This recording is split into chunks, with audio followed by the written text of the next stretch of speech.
I don't know why I struck her. It was not something I intended to do. I did not mean to kill her. I did not want that. Well, first, the question was, this began as a sexual assault, correct? It was, yes.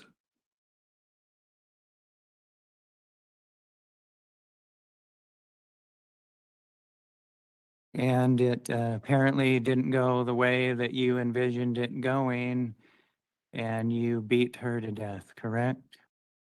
Yes. You did those things. I did.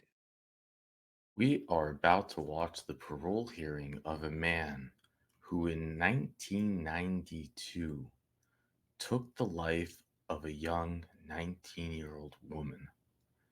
What he did and in the ways that he did it were so horrendous that it shocked the small town within Utah. Now, all these years later, we are about to watch the parole hearing and we will gain insight into this man. We will get to see the classic examples, in my opinion, of a sociopath, of someone who believes that he is the smartest man in the room, that he can fool everyone around him. I think we see impressive work by the parole interviewer. But before we do, let's listen to the victim impact statements, which are powerful and will surely show and share the message that many of us will want to send. With that, let's jump in. Tell me what you would like the board to know. Right. Jill Stoddard was Dawn and my awesome daughter, Paul's little sister, Lance's wife, and a friend to all. Jill always was an ambitious girl. She excelled in everything she did. She was an all-star baseball player, soccer player, and volleyball player. She also loved to water ski and snow ski. She loved all her cousins and her aunts and uncles, and she loved taking Grandpa T for a ride in his little sports car. She also loved making homemade chocolate with her Grandma T. She always had time for her family. Her best trait was being kind to everyone. Paul, her brother, has been left with a broken heart. He still struggles from day to day. After Jill graduated with straight A's, she started to work for Tri Valley. She also started her college education and married her high school sweetheart, Lance. This girl was loved by all. Timothy Edwards took this away from Jill and Lance and her family and friends. On August 16th, 1991, for no other reason except for his cruel, sick agenda, Edwards abducted Jill and beat her with a hammer beyond recognition. He treated her like a piece of trash and threw her along a dark side road with no clothes below her waist. Timothy Edwards, you deserve no compassion. You alone sentenced Jill to a horrific death. She begged for her life. We live knowing how terrified she was and in so much pain before she was allowed to die.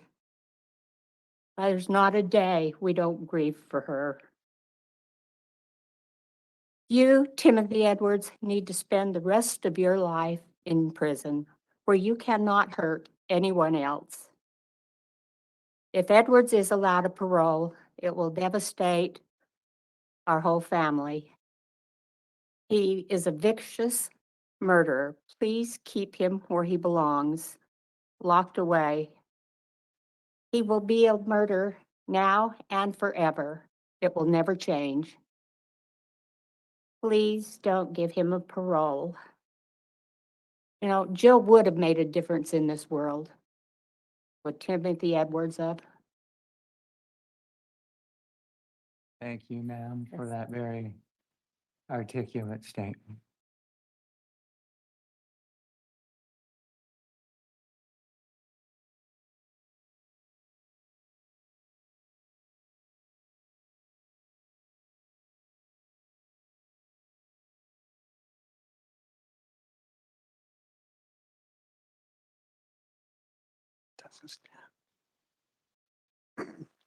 And sir, I'll need you to raise your right hand when you're ready.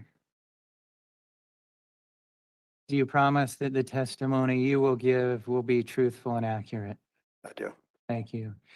And you'll need to sit down so that the microphone can pick up your statement. And also, even though I have your name written down here as well, I need you to state it for the record if you would. My name's Lance Williamson. Thank you. Go ahead when you're ready and let me know what you'd like the board to be aware of. I would like to introduce you to our beloved Jill Stoddard Williamson, better known to some of friends and family as Jill Inez Odessa Baby Beaner Stoddard Williamson. This picture before you is possibly one of the last pictures ever taken of Jill. It was on our wedding date, June 8th, 1991. This was 2 months and 8 days before Timothy Edwards brutally attacked her in a sexually motivated rage that took her from us. He then moved her to another location, selfishly protecting himself from being caught and hiding her from possibly even being saved. Jill was my high school sweetheart and the love of my life. We met when her family rented a house from our family. She was so full of life and joyful and happy all the time. So kind to everyone she met. Every time my parents would go over to the house or drop something off, I was the first one in the car. I couldn't wait to see her, or even get a chance to see her. Not even having a driver's license would stop me from seeing her. I would drive my dirt bike across the desert just to see her for a minute. No one could stop me from seeing her until that dreadful day when Timothy Edwards did, forever.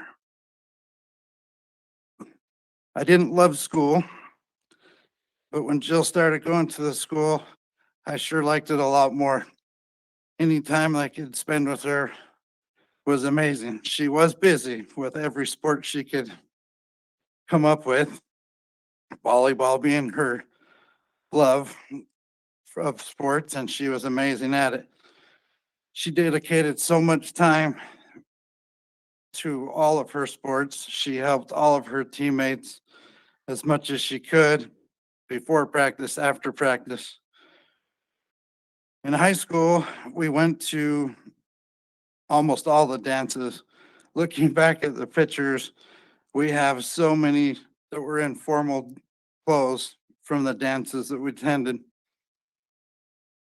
Just one of the many things we loved to do together. After we were married, Jill started putting this book together and reliving the nightmare just like it just happened. I never realized that I hadn't actually dealt with the loss of Jill until my family helped me come to this realization. Yes, I was mad at the world, but actually never dealt with it. The last few weeks have been a roller coaster of emotions, but with the help of my wife, my 5 kids, and my 14 grandkids, I have found it more important to be here today. In dealing with all of this, I have realized I have so many more reasons to do my part to prevent Timothy from getting out. I worry every day that it is possible for him to prey on anyone of my family members again. It has also given me time to think about the effects that Timothy had on me and why I'm no longer in law enforcement. Each crime scene I went to, each horrible accident that I went to, was a consistent reminder and the reality of my own life and what Jill endured in the last moments of her life, and also of what the officers saw that day. I only want to remember her the way she is in this wedding photo right here, not the way that he left her. Even currently, one of the buildings that I am in, I was informed that that is where Timothy Edwards was arrested at. And he was seen taking out boxes. The police officers were shown taking out boxes of evidence. It's the evidence from Jill's case, maybe others. There are so many hidden monsters in this world preparing to commit these same awful crimes, which makes it very difficult for me to comprehend as to why we would release a monster back into the community. Everyone will be a little bit safer if Timothy stays behind bars. When all this started with the parole board, and you can go on and look at the different hearings that he's had, and the compassion hearing literally makes me sick. He did not show Jill any compassion. And what about the compassion of the victims, the ones that can't make it here because of health reasons? What about the victims? Where's the compassion in that? What I am asking the board for is to remember the previous hearings of this case, when he couldn't even address her by her name. Instead, he would call Jill it or the. We were lucky if we got a she. Let me remind you that her name is Jill and she is not an object.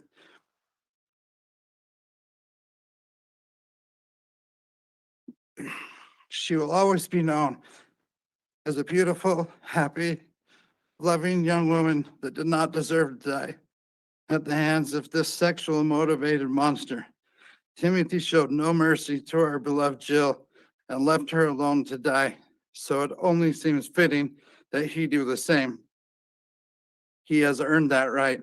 I am begging for justice for Jill, and I recommend it to the board to please let Timothy spend the rest of his natural life in prison.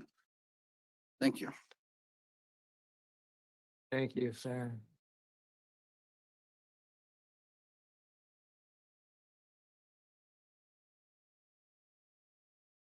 Mr. Edwards, you're not required to, but you may respond if you wish. And if you do, I'll ask you to focus on a response rather than just saying whatever you want. Do you understand?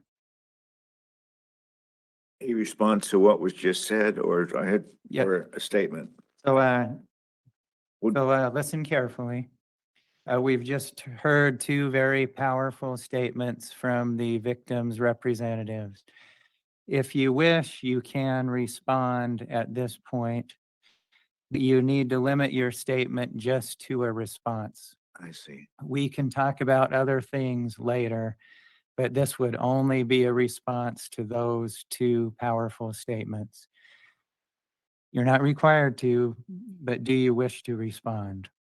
Yes. All right, go ahead and give your response.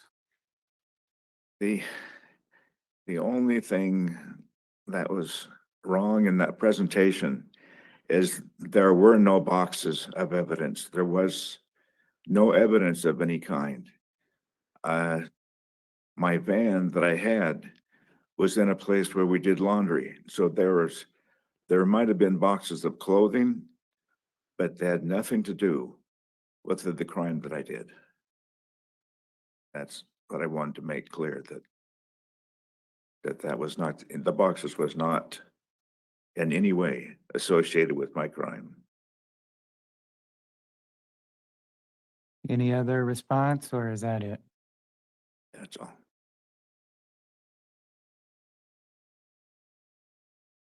Now I'll be asking you a number of questions, Mr. Edwards. And I want you and Jill's family to know that these questions are not designed to give a prediction of what the board's decision might be. They're not designed to create bad feelings amongst anyone. They are designed to gather information. Do you understand that? Yes, sir. So as you can imagine, given your focus only on boxes in your response, I'm interested to hear, what did you do here? What led you to be in prison? Did you do anything wrong in your viewpoint? Of course I did. Yes. What was it that you did here? I took the life of an innocent person.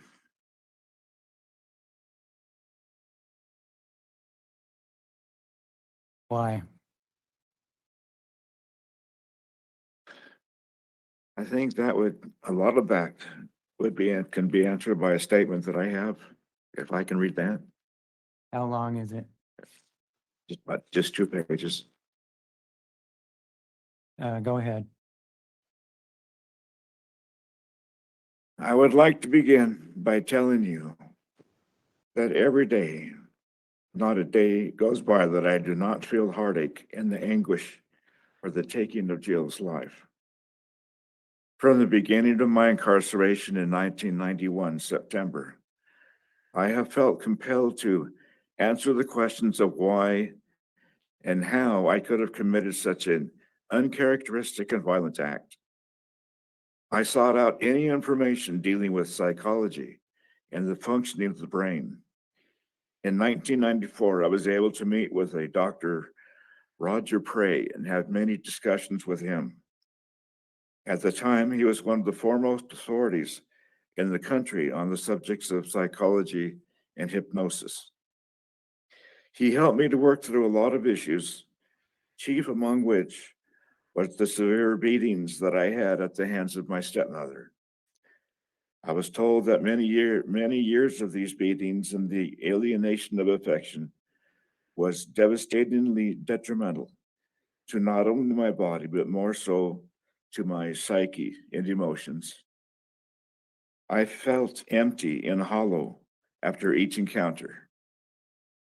I remember staring into a light bulb and pretending that I was somewhere else. I was told by Dr. Prey that I repressed and suppressed these moments of horror as a defense mechanism for my mind. I am not using this as an example of what I did, only to show that it did have a profound impact on the way I dealt with others. I also looked at pornographic magazines and I watched violent videos that also further distanced me from my true feelings and emotions. I was also found that I had a brain chemistry problem. There was an imbalance in my chemistry. Through the many classes and groups and programs I've been in, seen over the years, I've learned such great things like empathy and compassion for others. I have learned to finally sympathize with others and to myself. I have forgiven my stepmother. She probably had a very terrifying life of her own. I believe that the many years of abuse, the chemical imbalance, the pornography, and the violent videos all culminated to a point where I disassociated, to the point where I had a psychotic break. And it was at this point where I killed Jill. Dr. Karen Malm, one of the psychologists I talked to, said that this could very well have happened, that I could have snapped. I believe that during the last 33 years, I have learned a great deal. I'm allowing myself to feel my emotions. I can laugh and cry and enjoy being in the moment. I feel self-aware and do not harbor any feelings of anger or frustration. I have gained a confidence I have never had before, and with it comes a determination to continue to share my feelings and emotions with others. I am not the same man I was 33 years ago. I am a 70-year-old man with a terminal progressive blood cancer whose oncologist has given me just a couple of months to live. I am asking the board to please allow me those few months that I can spend with my children and grandchildren. Thank you for letting me speak.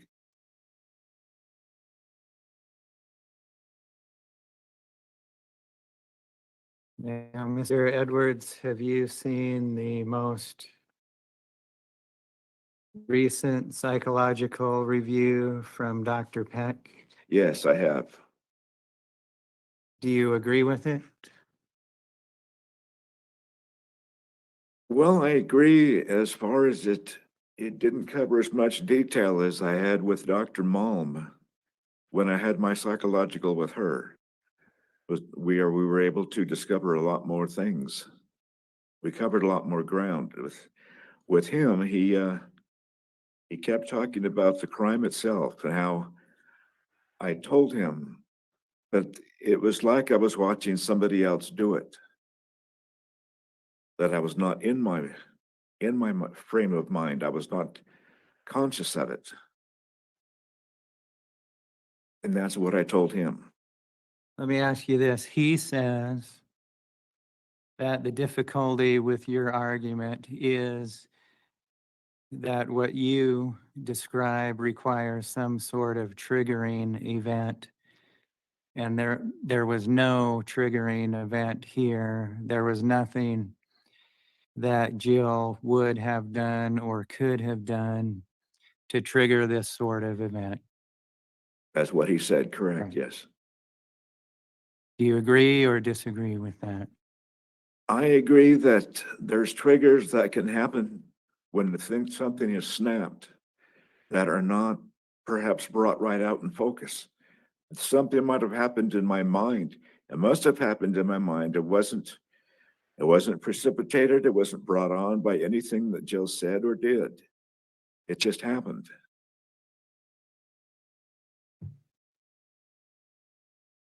And I am sorry to Jill's family to have to read some of this because I know it will be upsetting, but I have to get a response from Mr. Edwards. Dr. Peck says what would seem to be much more plausible is that this began in a sexual assault by you and ended in murder. You remember him writing that?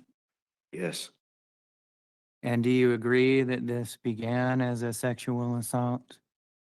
I did have a sexual focus, yes. And not only was that the focus, but this actually was a sexual assault, correct? I don't know why I struck her. It was not something I intended to do. I did not mean to kill her. I did not want that. Well, first, the question was, this began as a sexual assault, correct? It was, yes,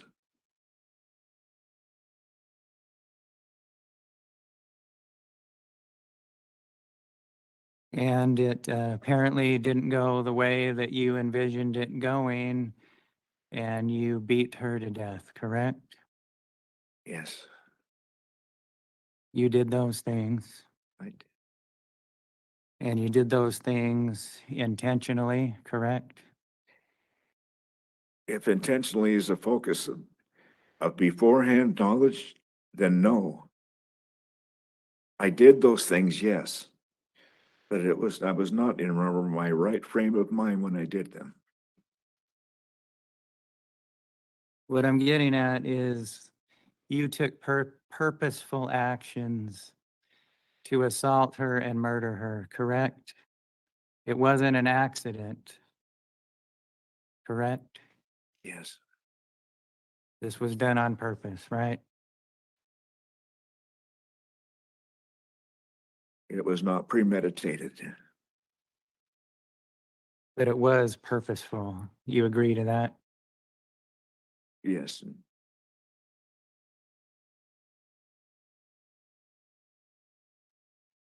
And again, I'm sorry to the family, but I have to get the information.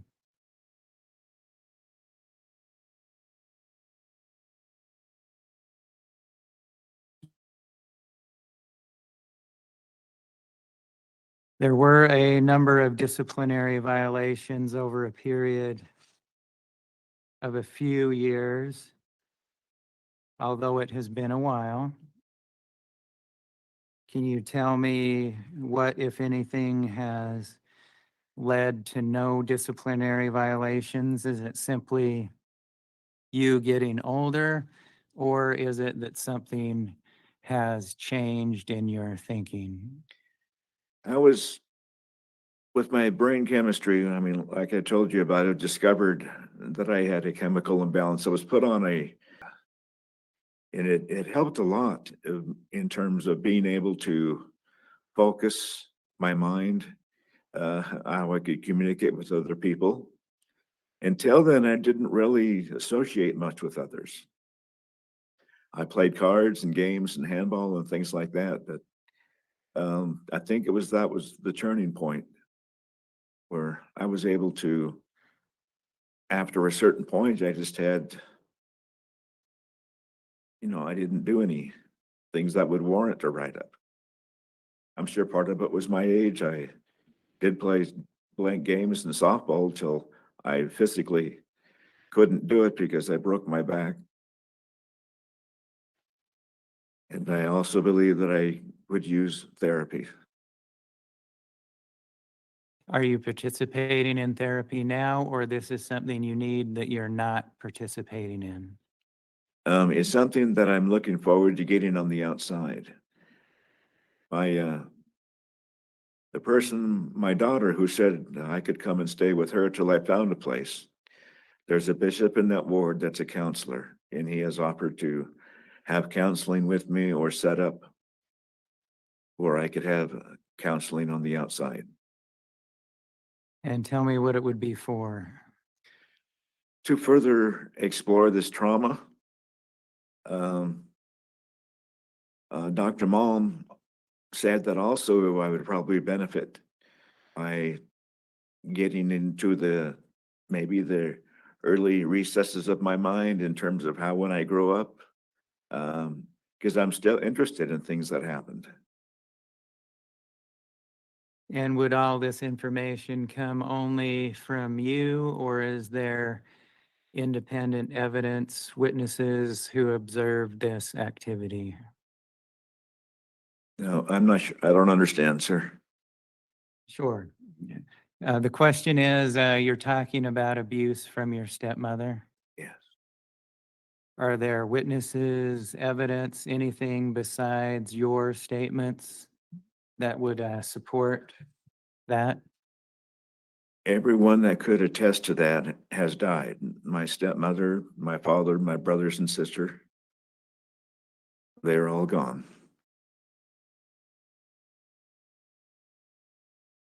And what did anybody else know about it, if anything, while it was occurring? There wasn't any, this was back a long time ago to where people did not discuss things. My mother-in-law, my stepmother, she was active in her church. And I was basically told to be quiet and not to talk about any things. So I never brought these things up to the public. It was at a time where people did not talk. And I didn't ever shared. Let's move on to programming. I note that your last successful completion of programming was in 2006. Is that accurate?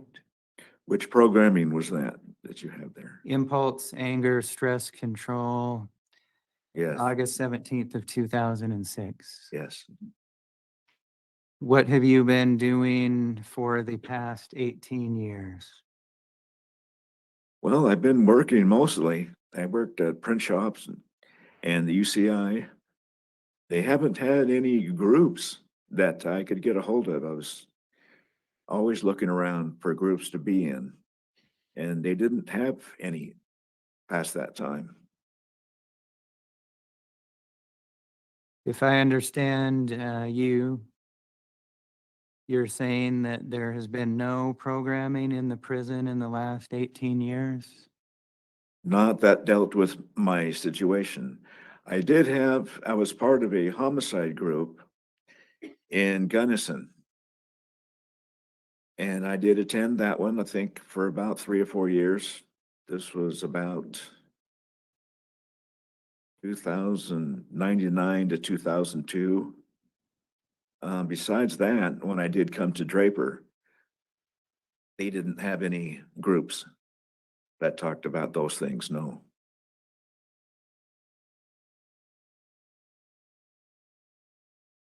In your packet, you said you would live with your daughter in Tooele. Yes, And what sort of things would you intend on doing if you were released? I I can communicate pretty good on the phone. One of my jobs was a clerk in the print shop. And I believe if I could get a job at a call center, I could do that because I could sit down with my broken back. It wouldn't be a detriment. And between that and my social security, should be able to financially support myself. Work at the call center for Yes. several years into the future and then transition to something else, or what? Well, I don't see much of a future, but it's just earning money while I'm alive to keep myself housed, fed. There are no really long range goals with the prognosis I've been given. That's why I asked that question. If you have been told you're going to pass away in 2 months, how would you be working at a call center at all? Because I'd want to do something. I can't just sit around. I would stay with my daughter, but I wanted to do something to occupy my time between working at a call center, getting some therapy. I think those would be good uses of the time I have left. When did the doctor first tell you that you had only 2 months to live? When I first saw him in September of 2020, he said he gave me a 4-year, 48 months time. He said I would give you about 48 months, and it's in the documentation that you have previously. Dr. Trabahani, my oncologist, that's when he's gave me that 4-year time limit, will be 4 years this coming October. In the special attention that was a style to compassionate release, didn't you say then that you only had 2 months to live? I don't know what I did say, what I said. That's just that's the math of what the timetable that he gave me. Is there anything we have not talked about that the board needs to know in making its decision? No, I don't believe so. You feel that we've covered it all? I see, yes, sir. Okay. As I stated at the beginning, you don't receive an answer today. And I cannot predict with certainty when the decision would be released. It would not be this week, certainly. It would be several weeks, perhaps even a month or so. Do you understand that? Yes, sir. You would receive a letter. For everybody else, it would likely be easier to read it on the board's webpage when it comes out. And again, I cannot tell anybody when that would be. Do you have any questions about the procedure that comes next? No, sir. All right. I would like to thank very much those who came today and spoke to the board. And Mr. Edwards, I appreciate that you answered the questions that I had this morning. As we conclude the hearing, I'll ask everyone to remain seated and wait for directions from the officers. And we will conclude the hearing at this time.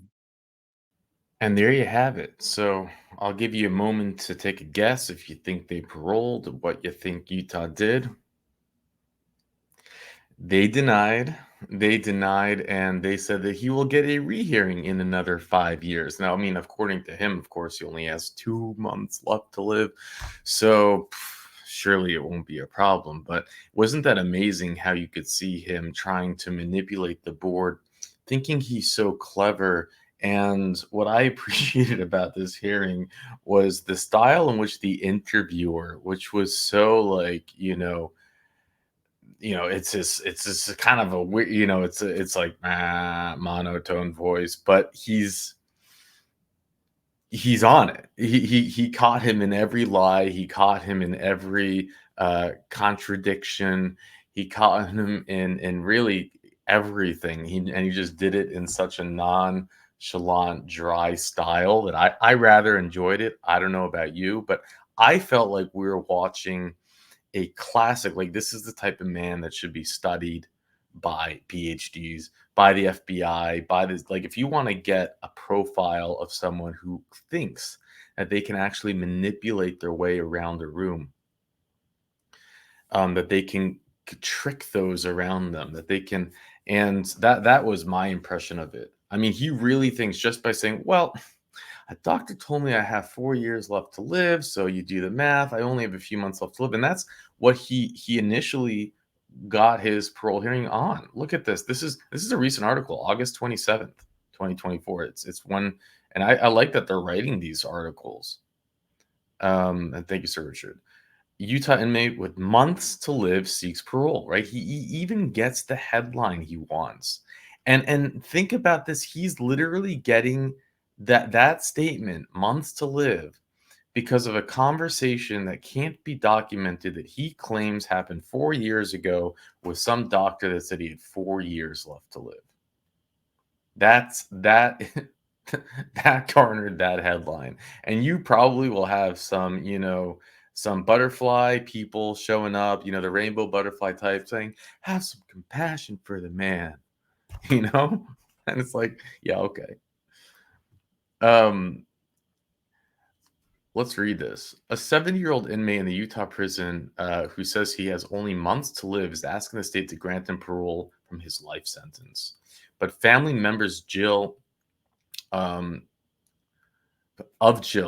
was 19, said Timothy Howard Edward deserves to spend the rest of his life in prison for the brutal killing of their loved one.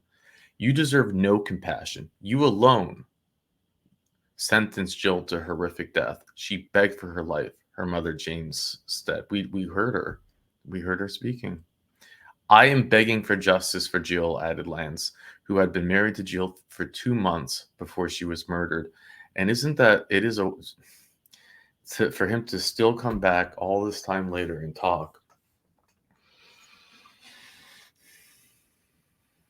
And it was great. You saw how there's zero empathy, there's zero anything there. They have these two impact statements, and then the interviewer offers him the chance to say something, and he talks about boxes.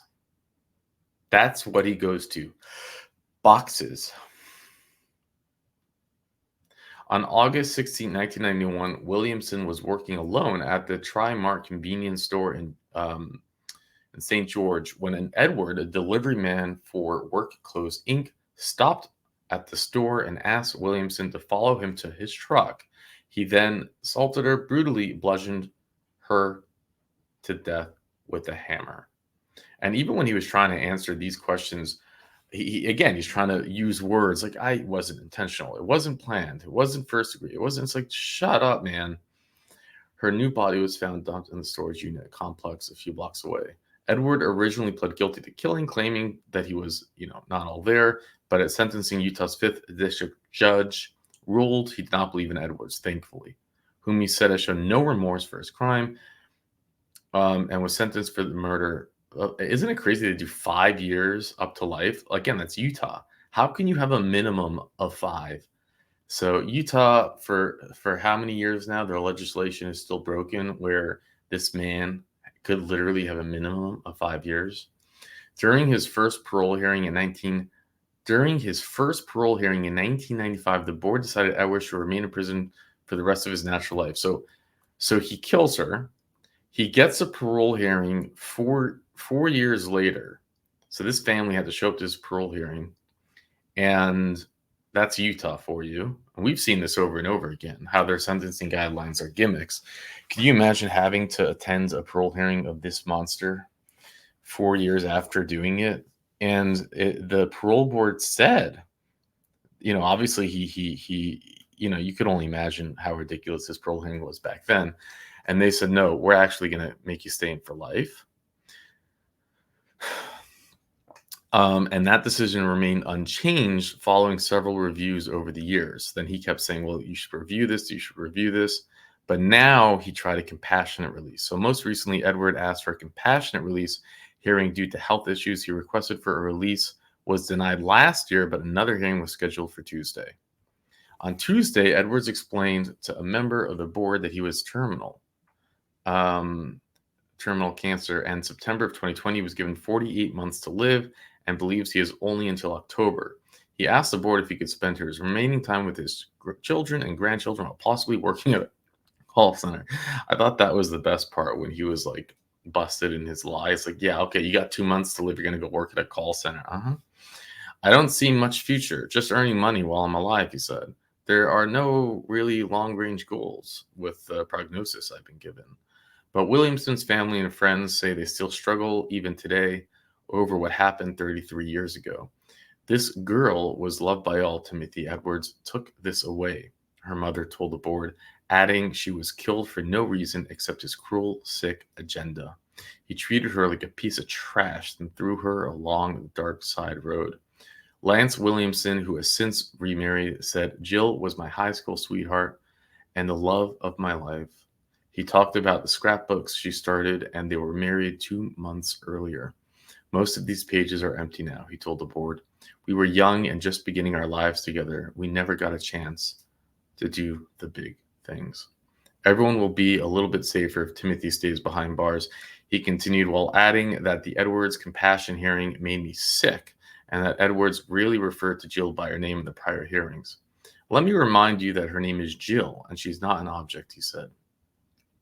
When asked if he wanted to respond to the statements given by Jill's family, Edwards only wanted to dispute the notion by Lance, who used to be in law enforcement, that Williams at one time saw boxes of evidence being carried from the same building where Edwards was arrested. There was no evidence of any kind, Edwards said. What a clown. Later in the hearing, board member Blake Hills continued to press Edwards on whether he took responsibility for his crime. I took the life of an innocent person, Edwards said.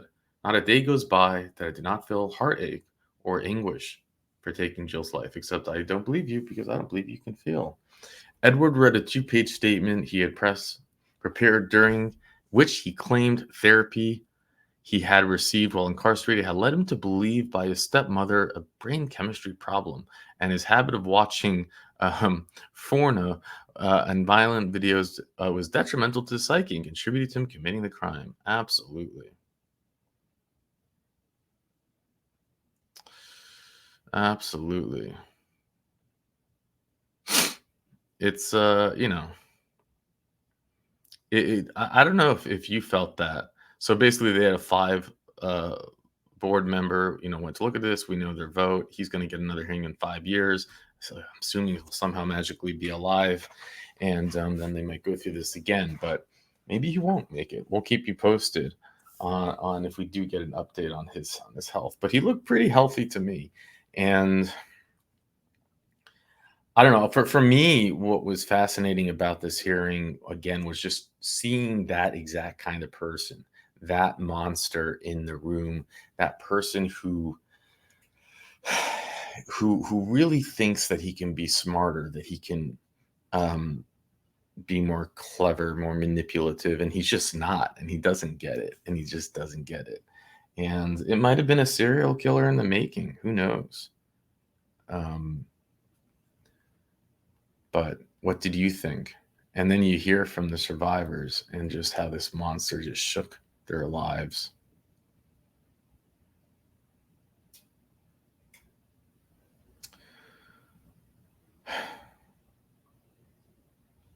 Well, there you have it. We'll keep you posted on these hearings. And again, thank you, Sir Richard. And with that, I'll let you go.